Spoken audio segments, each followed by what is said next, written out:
Electrical easy में आपका फिर से स्वागत है। आज हम लोग ये जानेंगे कि सिंगल फेज इंडक्शन मोटर किस प्रकार से कार्य करता है और क्या सिंगल फेज मोटर केवल रनिंग वाइंडिंग पर काम कर सकता है। और तीसरा पॉइंट ये रहेगा हमारा कि स्टार्टिंग वाइंडिंग की सहायता तब क्यों ज़रूरत पड़ेगी अगर रनिंग वाइंडिंग से हमारा मोटर कंटिन्यू रन कर सकता है। तो पहला पॉइंट हम लोग रखते हैं कि सिंगल फेज इंडक्शन मोटर कैसे काम करता है। तो सिंगल फेज इंडक्शन मोटर जो है 3 फेज इंडक्शन मोटर में जो नियम है उस नियम के आधार पर ही काम करता है। उसमें मुख्य नियम ये है फैराडे का इंडक्शन इफेक्ट। उस नियम के आधार पर क्या होता है, जब भी एसी सप्लाई द्वारा मैग्नेटिक फील्ड बनाया जाता है वाइंडिंग के द्वारा, तो वो वाइंडिंग से उत्पन्न मैग्नेटिक फील्ड की फ्लक्स लाइनें रोटर के सरफेस से टच करती है और उसके कारण उस रोटर के सरफेस में ईएमएफ डेवलप होता है और उसके बाद वो अपना खुद का मैग्नेटिक फील्ड बनाती है और दोनों मैग्नेटिक फील्ड स्टेटर वाइंडिंग के मैग्नेटिक फील्ड और रोटर के मैग्नेटिक फील्ड जो है आपस में रिएक्शन करते हैं और उसके बाद जो रोटर का ए सरफेस है वो पोलरिटी के हिसाब से एक डायरेक्शन में रन करता है। तो उसी प्रकार से सेम टू सेम यहाँ पर भी सेम नियम चलता है और ए जब इस साइड मूव करता है तो बी भी अपना इस साइड में मूव करेगा। दोनों रोड के वाइंडिंग द्वारा सेम प्रिंसिपल पे काम किया जा रहा है फैराडे के इंडक्शन नियम के हिसाब से। ठीक है, तो दूसरा पॉइंट ये है कि क्या सिंगल फेज मोटर जो है सिंगल फेज मोटर है, क्योंकि ये केवल एक सप्लाई फेज है, मानते हैं आर फेज है, आर तथा न्यूट्रल सिंगल फेज सप्लाई द्वारा रन करता है। ठीक है,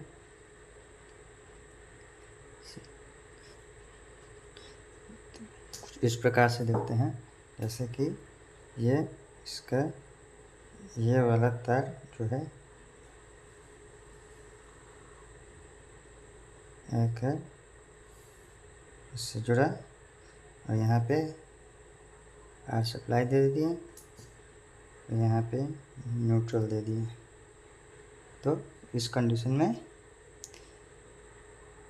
यहाँ पे टॉर्क डेवलप होगा फैराडे के नियम के हिसाब से।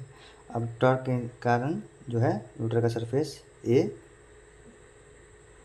अप से डाउन की ओर और बी डाउन से अप की ओर मूव करेगा एक निश्चित डायरेक्शन में। ठीक है, मूव करेगा। तो समस्या क्या है कि हमको इस कंडीशन में क्या होता है कि हम जानते हैं कोई भी मोटर जो होता है स्टार्टिंग में फ्रिक्शन, जो बेयरिंग शाफ्ट एयर फ्रिक्शन जितने भी होते हैं उनसे फेस करता है उस प्रॉब्लम को, मतलब घर्षण बल के कारण उसको स्टार्टिंग में मूव करने के लिए काफ़ी शुरुआती बल टॉर्क की अधिक, मतलब शुरुआती टॉर्क हाई चाहिए मूव करने के लिए। अदरवाइज यहाँ का फोर्स जो है इस ए सर्फ को इतना सक्षम नहीं होता है कि यहाँ से डायरेक्ट यहाँ बी सरफेस तक जो है धकेल दे। मतलब कहने का अर्थ है कि रनिंग वाइंडिंग अगर केवल किए हुए हैं सिंगल फेज मोटर में, अगर उसका सरफेस जो है काफ़ी बड़ा मोटर है तो उस कंडीशन में रनिंग वाइंडिंग में इतनी सक्षमता नहीं होती है कि वो घर्षण बल को साथ में उठाकर या सहकर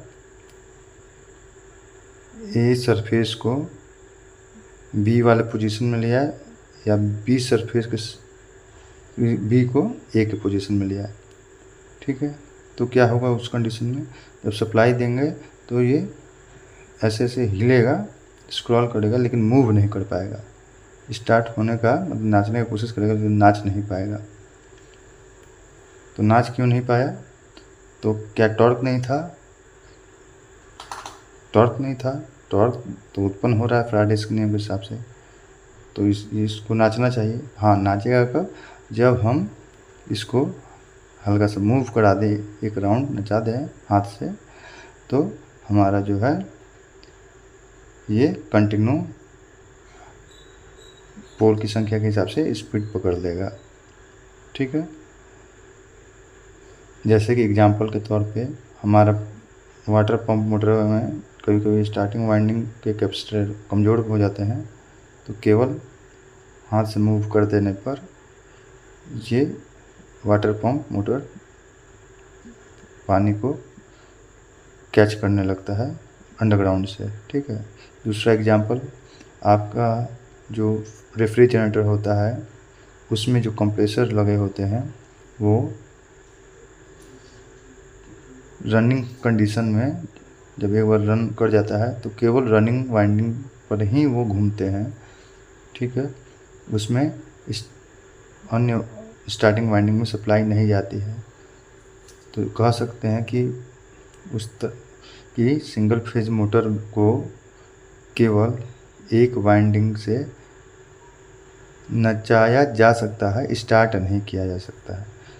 मतलब शुरुआत में आप उसको बस एक स्टार्टिंग टॉर्क दे दीजिए मैन्युअली, ठीक है, उसके बाद वो कंटिन्यू रन करेगा। लेकिन अब समस्या क्या होती है, तो स्टार्टिंग वाइंडिंग का उपयोग क्यों किया जाए? तो जैसे कि मैंने बताया कि शुरुआत में मोटर को घर्षण बल को भी फेस करना पड़ता है, चाहे एयर फ्रिक्शन हो या बेयरिंग फ्रिक्शन हो, ठीक है, या स्लिप फ्रिक्शन हो, जो भी फ्रिक्शन है उससे रिकवर होकर उसको पार कर कर तब रोटेट स्टार्ट होना पड़ता है, जो कि केवल रनिंग वाइंडिंग के द्वारा पॉसिबल नहीं है।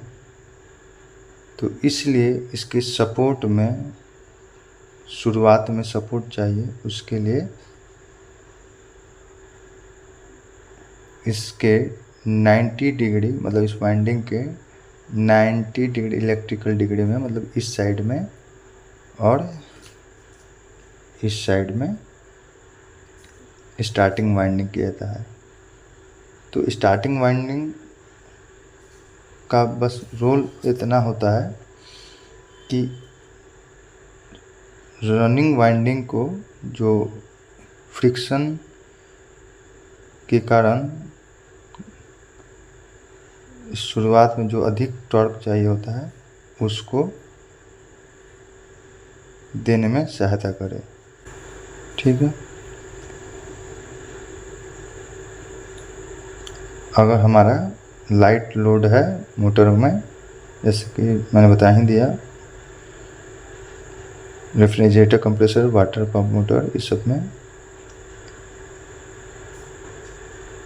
अगर मैनुअली भी अगर नचा दिया जाता है तो वो नाचने लगता है। तो स्टार्टिंग वाइंडिंग का बस इतना ही सहयोग होता है कि शुरुआत में एक बार मोटर को नचा दे, रोटर को मूव करा दे, उसके बाद उसका कार्य ख़त्म हो जाता है स्टार्टिंग वाइंडिंग का। ठीक है, समझ में आ गया स्टार्टिंग वाइंडिंग का जरूरत क्यों होता है। तो पॉइंट फिर से उठाते हैं, क्या बिना स्टार्टिंग वाइंडिंग के सिंगल फेज मोटर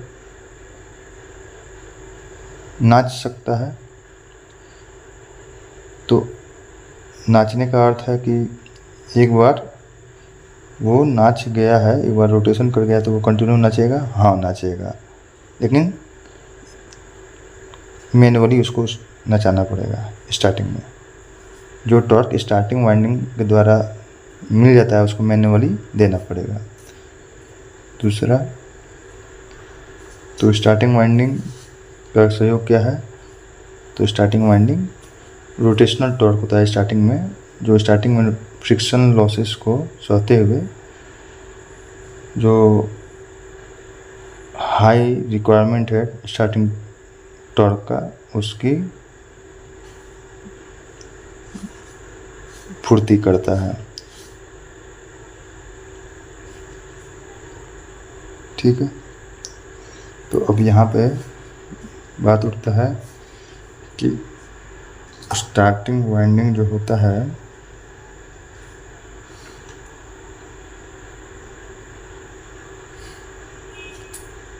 वो कुछ इस प्रकार से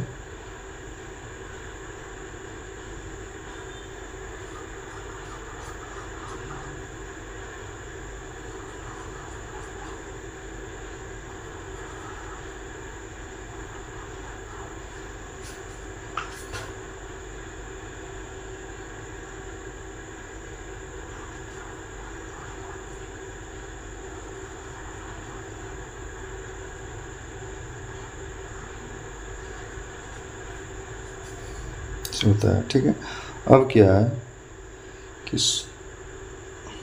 अब पॉइंट आता है क्या, स्टार्टिंग वाइंडिंग और रनिंग वाइंडिंग अगर एक समान के वायर साइज से लपटा गया हो और एक समान लपेट बनाया गया हो, साइज भी दोनों स्टार्टिंग और रनिंग का सेम रहे, अब वाइंड लपेटों की संख्या भी सेम रहे, तो उस कंडीशन में अगर हम लोग यहाँ पे जो है हम लोग का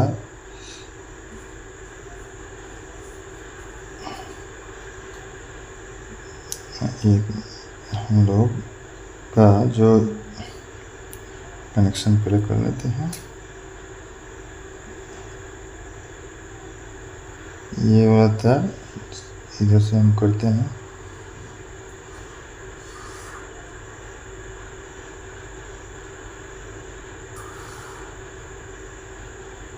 और ये इधर निकल गया, और इधर से ये निकल गया। अब समझिए, फेज है एक, तो यही सप्लाई इसको भी मिलेगा, स्टार्टिंग वाइंडिंग को भी मिलेगा। ठीक है, ऐड यहाँ दे दिए और न्यूट्रल यहाँ दे दिए। अब एक चीज समझिएगा, जब हम सेम सप्लाई दोनों वाइंडिंग को देते हैं, स्टार्टिंग वाइंडिंग रनिंग वाइंडिंग को, तो उस कंडीशन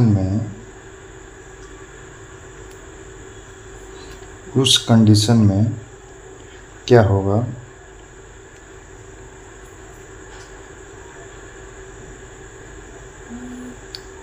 आर मतलब स्टार्टिंग में जो रनिंग वाइंडिंग है आर और एस दोनों वाइंडिंग में मैग्नेटिक फील्ड एक ही समय में बन जाएगा, एक ही समय में बनेगा, ये मैग्नेटिक फील्ड बनाएगा। मतलब कहने का अर्थ ये है कि यहाँ पे जैसे जैसे वेव फॉर्म कम से अधिक होगा, इसमें भी मैग्नेटिक फील्ड कम से अधिक बनेगा, इसमें भी मैग्नेटिक फील्ड कम से अधिक बनेगा। अब उस कंडीशन में क्या होता है कि ये सरफेस जो है इसके द्वारा जब धकेला जाता है तो इधर से भी मैग्नेटिक फील्ड उसी समय बना होता है, और ये क्या करती है, ये हल्का मूव करके इधर आता है तो इधर से ये इसको ठेल देती है पुराने जो समय में। ठीक है, तो इस कारण से मोटर जो है रन नहीं कर पाएगा। क्यों? क्योंकि यहाँ पे रोटेटिंग मैग्नेटिक फील्ड नहीं बन रही है। रोटेटिंग मैग्नेटिक फील्ड इसलिए नहीं बन रही है क्योंकि दोनों वाइंडिंग जो है एक साथ मैग्नेटिक फील्ड बना रहे हैं और ख़त्म कर रहे हैं। और हम जानते हैं कि रोटेटिंग मैग्नेटिक फील्ड के लिए बारी बारी से मैग्नेटिक फील्ड कॉइल के द्वारा बनाना ज़रूरी है एक निश्चित दिशा में। लेकिन यहाँ पर दोनों का एक सप्लाई मिल रहा है, जिसके कारण स्टार्टिंग वाइंडिंग और रनिंग वाइंडिंग दोनों जो है एक ही समय में मैग्नेटिक फील्ड बना रहे हैं, जिसके कारण जो टॉर्क जो हो रहा है वो न्यूट्रलाइज हो जा रहा है। क्यों? क्योंकि ये इधर धकेलता है तो ये इसको सेम समय में ये इसको इधर धकेलता है, तो इसका कारण ये जहाँ पे है वहीं पे रह जाता है, वो हल्का हिल के रह जाता है। ठीक है,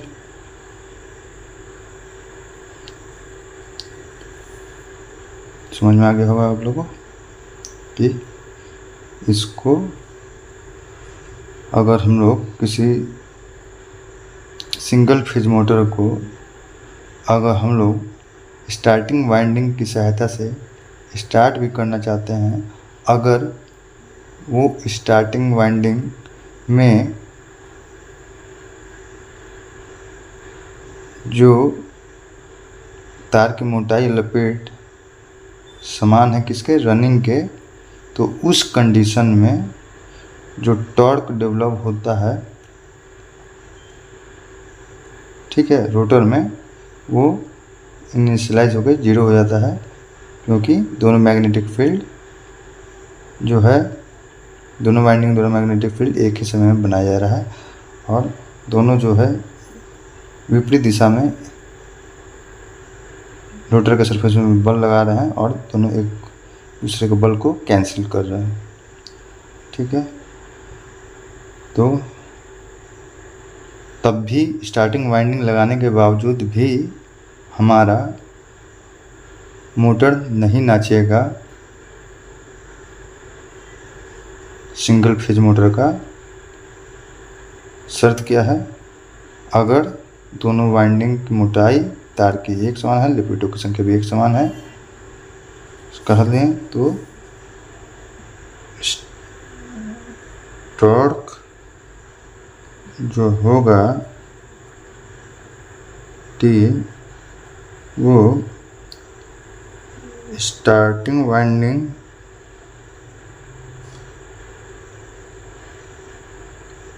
और जो रनिंग वाइंडिंग द्वारा है वो न्यूट्रलाइज हो जाएगा, मतलब समाप्त हो जाएगा। कारण क्या है कि दोनों वाइंडिंग में मैग्नेटिक फील्ड एक ही समय में बन रही है।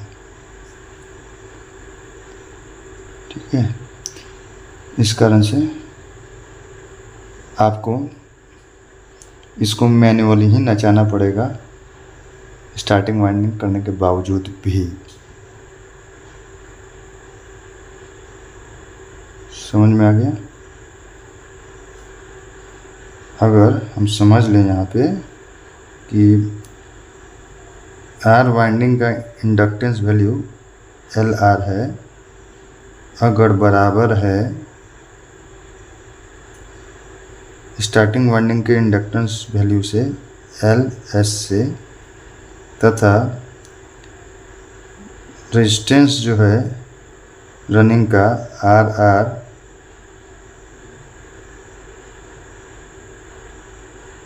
ऑलमोस्ट बराबर है या निग्लिजिबल है, मतलब लगभग इक्वल है RS से, तो हमारा स्टार्टिंग वाइंडिंग और रनिंग वाइंडिंग रहने के बावजूद भी ये सिंगल फेज मोटर रन नहीं करेगा। अब हम लोग कैसे रन करेगा इसको समझने के लिए हम लोग को नेक्स्ट वीडियो में स्प्लिटिंग समझना पड़ेगा कि स्प्लिटिंग क्या होता है, तो इसको हम लोग नेक्स्ट वीडियो में समझेंगे। अभी तक के लिए इतना ही। आप लोग का वीडियो देखने के लिए बहुत बहुत धन्यवाद।